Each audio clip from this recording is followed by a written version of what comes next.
ఒకప్పుడు కొండలు మరియు దట్టమైన అడవుల మధ్య ఉన్న ఒక చిన్న గ్రామంలో ప్రియ అనే అమ్మాయి ఉండేది. ఆమె ఒక రహస్యమైన మరియు సమస్యాత్మకమైన యువతిగా గ్రామస్తులకు సుపరిచితం. ఎల్లప్పుడూ తెల్లటి ప్రవహించే వస్త్రాలు ధరించి చంద్రకాంతిలో మెరుస్తున్నట్లు కనిపించే అందమైన ముఖంతో. కానీ ప్రియలో ఒక ప్రత్యేకత ఉంది. అది ఆమెను ఇతర గ్రామస్తుల నుండి వేరు చేసింది. ఆమె ఒక దెయ్యం. జీవించి ఉన్నవారికి మరియు చనిపోయిన వారికి మధ్య ఉన్న ఒక రాజ్యంలో ఉంది. ఆమె ఇతర వ్యక్తుల వలె కనిపించినప్పటికీ ప్రియా మర్త్య శరీరం యొక్క పరిమితులకు కట్టుబడి లేదు.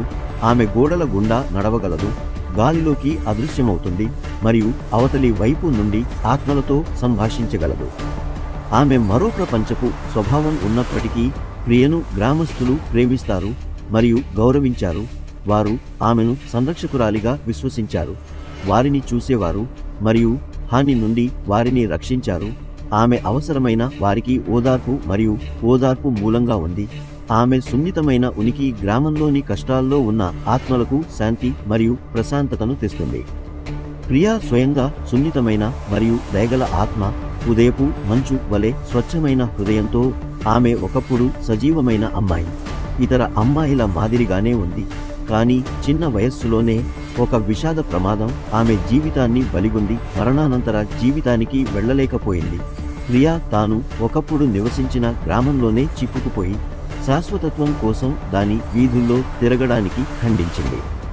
కానీ ప్రియా తన విధిని వమ్ము చేయలేదు. బదులుగా ఆమె తన ఉనికిని దెయ్యంగా స్వీకరించింది. అవసరమైన వారికి సహాయం చేయడానికి తన ప్రత్యేక ప్రతిభను ఉపయోగిస్తుంది. ఆమె కోల్పోయిన ప్రయాణికులకు కనిపిస్తుంది, వారిని అడవిలో సురక్షితంగా నడిపిస్తుంది, లేదా నిరాశలో ఉన్నవారికి జ్ఞాన పదాలను గుసగుసలాడుతుంది. చీకటితో నిండిన ప్రపంచంలో ఆమె ఒక వెలుగు వెలిగింది. ఆమె మార్గం దాటిన వారందరికీ ఆశ మరియు విముక్తికి చిహ్నం.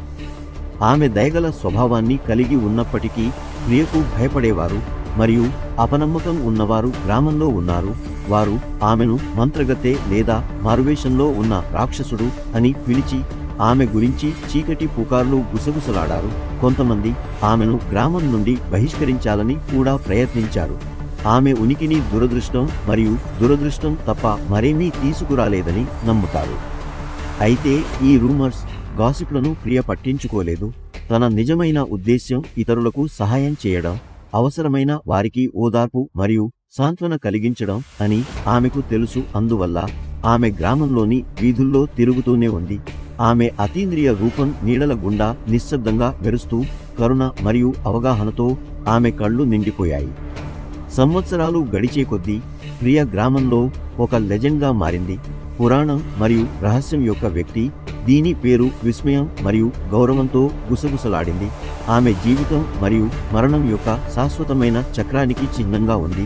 మరణంలో కూడా ప్రపంచంలోని ఒక మార్పును ఇప్పటికీ చేయగలదని రిమైండర్. కాబట్టి గ్రామంలోని దెయ్యం అమ్మాయి ప్రియా యొక్క కథ మాయాజాలం మరియు అద్భుతం యొక్క కథగా తరం నుండి తరానికి బదిలీ చేయబడింది. ఆమె ఆశ మరియు ధైర్యానికి చిహ్నంగా ఉంది.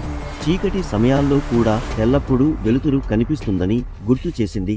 మరియు ఆమె ఆత్మ గ్రామం నుండి బయలుదేరి చాలా కాలం అయినప్పటికీ ఆమె ఉనికిని తాకిన వారి హృదయాలలో ఆమె జ్ఞాపకం ఎప్పటికీ నిలిచి ఉంటుంది.